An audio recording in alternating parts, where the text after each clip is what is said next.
पुराने समय की बात है। उज्जैन पर राजा विक्रमादित्य राज करते थे। राजा विक्रम अपनी वीरता, न्यायप्रियता और बुद्धिमत्ता के लिए प्रसिद्ध थे।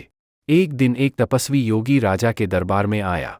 उसने राजा से कहा, हे महाराज, मैं एक बड़ा यज्ञ कर रहा हूँ। मुझे आपकी मदद चाहिए। अगर आप मेरी सहायता करेंगे तो आपको महान शक्तियाँ प्राप्त होंगी। राजा विक्रम ने सहर्ष अपनी सहमति दे दी।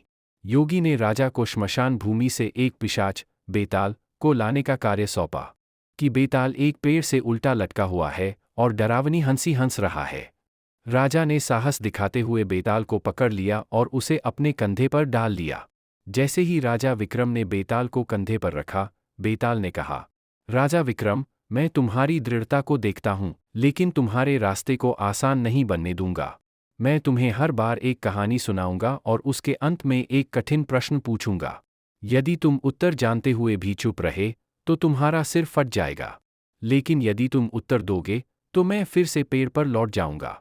क्या तुम इस चुनौती को स्वीकार करोगे? राजा विक्रम ने साहसपूर्वक कहा, मैं तुम्हारी हर चुनौती स्वीकार करूंगा। बेताल ने पहली कहानी सुनाई। एक राजा के 3 पुत्र थे।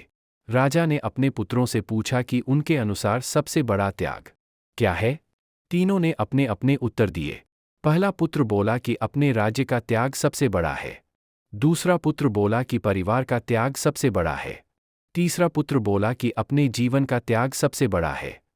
अब बेताल ने राजा विक्रम से पूछा, हे राजा, बताओ कि इनमें से किसका त्याग सबसे बड़ा है? राजा विक्रम ने उत्तर दिया, जीवन का त्याग सबसे बड़ा है, क्योंकि जीवन ही सब कुछ है। बेताल ने यह सुनकर हंसी भरी आवाज में कहा, तुमने सही उत्तर दिया। अब मैं वापस पेड़ पर लौटता हूँ। यह सिलसिला बार बार चलता रहा। हर बार बेताल एक नई कहानी सुनाता और अंत में राजा से एक सवाल करता। राजा अपनी चतुराई से हर सवाल का सही उत्तर देता और बेताल हर बार उड़कर पेड़ पर लौट जाता।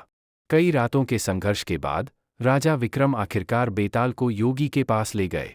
लेकिन बेताल ने राजा को एक रहस्य बताया। उसने कहा, यह योगी छलपूर्ण इरादों से तुम्हें यह काम करा रहा है। वह तुम्हें बलिदान के रूप में मारना चाहता है ताकि उसे अमरत्व प्राप्त हो। बेताल की बात सुनकर राजा सतर्क हो गए। उन्होंने योगी को पराजित किया और बेताल को मुक्त कर दिया। राजा विक्रम और बेताल की कहानियां साहस, बुद्धिमत्ता, धैर्य और न्याय का प्रतीक हैं। इन कहानियों के माध्यम से यह सिखाया गया है कि कोई भी